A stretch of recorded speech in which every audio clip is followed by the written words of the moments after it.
Hello दोस्तों, कैसे हैं आप सब। आज की हमारी कहानी है सास के नखरे। नमिता की तबीयत सुबह से ही खराब थी, फिर भी उठकर अपने परिवार को तो संभालना ही था।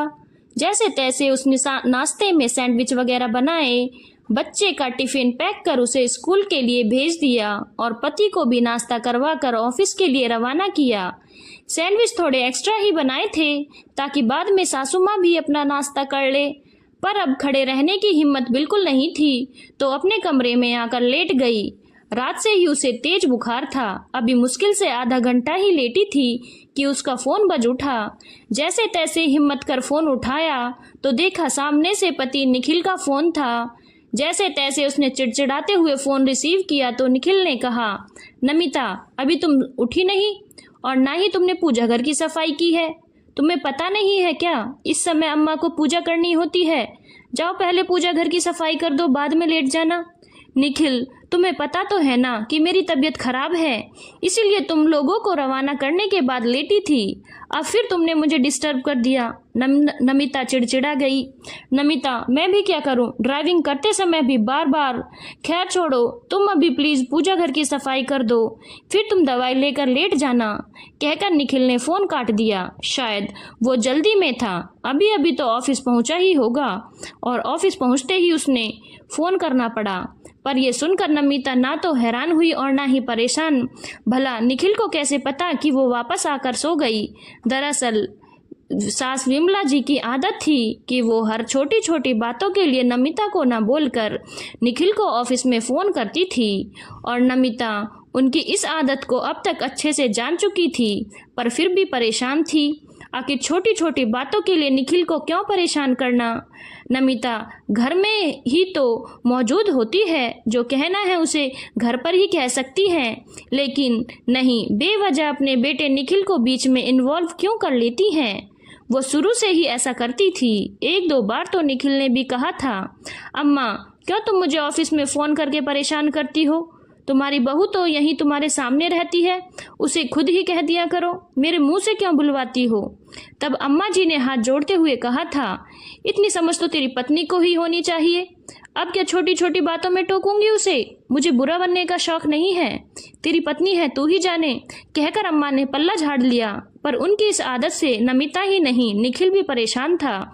कई बार ऑफिस में जरूरी मीटिंग में होता और ऐसे में अम्मा का फ़ोन रिसीव नहीं कर पाता तो अम्मा घर आने पर उसे दो बातें और सुनाती। हाँ, अब तो तू जोरू का गुलाम हो गया है, माँ से क्यों बात करेगा, इसलिए मेरा फ़ोन नहीं उठाता। निखिल समझाने की कोशिश भी करता पर वो समझने का नाम ही नहीं लेती थी। खैर, अभी तो नमिता ने उठकर पूजा घर की जैसे तैसे सफाई कर दी, पर उसे गुस्सा बहुत आ रहा था। कुछ भी हो जाए, अम्मा जी को तो सबक सिखाना ही पड़ेगा, या तो वो अपनी आदत बदल दें या फिर नमिता कुछ और ही रास्ता देख ले। शाम को 5 बजे निखिल का फ़ोन आया, लेकिन नमिता ने फ़ोन नहीं उठाया। जब 2-3 बार फ़ोन कॉल दोबारा आया तो आखिर में नमिता ने फ़ोन उठा लिया। नमिता के फ़ोन उठाते ही निखिल ने कहना शुरू कर दिया, तुम फ़ोन क्यों नहीं उठा रही हो और अब तक अम्मा को चाय बनाकर क्यों नहीं दी, तुम्हें पता है ना कि शाम के 4 बजे चाय पीने की तलब होती है उन्हें। निखिल की बात सुनकर नमिता ने कहा, 4 बजे तो मैंने अम्मा जी को चाय बनाकर पिला दी थी, फिर ये शिकायत क्यों। नमिता का जवाब सुनकर निखिल शांत हो गया, फिर बोला, तुमने 4 बजे की चाय बनाकर पिला दी थी तो अम्मा ने क्यों कहा कि तुमने अभी तक चाय नहीं बनाई। अच्छा, अभी माया आंटी आई हैं, शायद इसीलिए अम्मा ने कहा हो। हर बार मैं चाय का पूछ लेती थी, पर इस बार तबीयत ठीक नहीं थी तो मैंने अभी तक नहीं पूछा, नमिता ने जवाब दिया।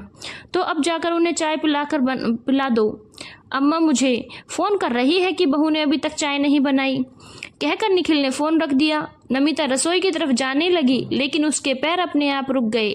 यही मौका है जवाब देने का। नमिता वापस आकर पलंग पर लेट गई, बाहर निकल कर नहीं गई। कुछ देर बाद निखिल का फ़ोन फिर से आया, लेकिन इस बार नमिता ने फ़ोन नहीं उठाया। आखिर फ़ोन बज कर खुद ही शांत हो गया। शाम को निखिल जब घर आया तो तमतमाते हुए नमिता के पास कमरे में गया। नमिता, क्या हरकत है ये, तुमने अम्मा को चाय तक नहीं बना कर दी।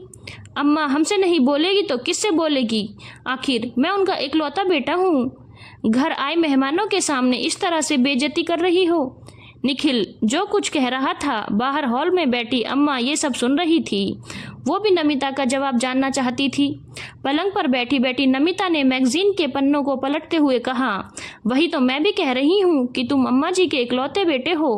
अम्मा तुम्हें फ़ोन करके ऑफिस में बोलती है कि बहू ने मुझे चाय बनाकर नहीं दी, पर अम्मा के साथ घर में मैं रहती हूँ, वो मुझे कभी नहीं कहती। तो मैंने डिसाइड किया है कि अब से उनका बेटा ही उनके सारे काम करेगा जो वो ऑफिस में फ़ोन करके उससे कहेंगी। बहू तो उन कामों को हाथ नहीं लगाएगी। ये तुम क्या कह रही हो? निखिल ने कहा। क्यों, क्या गलत कह रही हूँ मैं? जब काम बहू से करवाने हैं तो सीधे बहू से कहो ना। बेटे को ऑफिस में फ़ोन करके कहने की क्या ज़रूरत है? और अगर बेटे से कहा है तो बेटा ही काम करे, मैं तो उस काम को हाथ नहीं लगाऊंगी। और इसका ट्रेलर तुम आज देख ही लिया है तुमने। आखिर नमिता कहकर रसोई में चली गई। इसके आगे तो निखिल भी कुछ बोल नहीं पाया। निखिल ने बाहर हॉल में आते हुए अम्मा की तरफ देखा तो अम्मा चुप बैठ गई थी।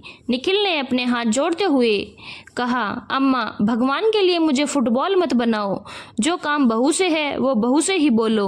ये देखकर अम्मा झेप गई। आखिर अम्मा जी को भी समझ में आ गया कि अगर अपने काम बहू से करवाने हैं तो उन्हें बहू को ही कहना पड़ेगा। धन्यवाद दोस्तों। अगर आपको कहानी अच्छी लगी हो तो चैनल को लाइक, शेयर और सब्सक्राइब करना ना भूलें।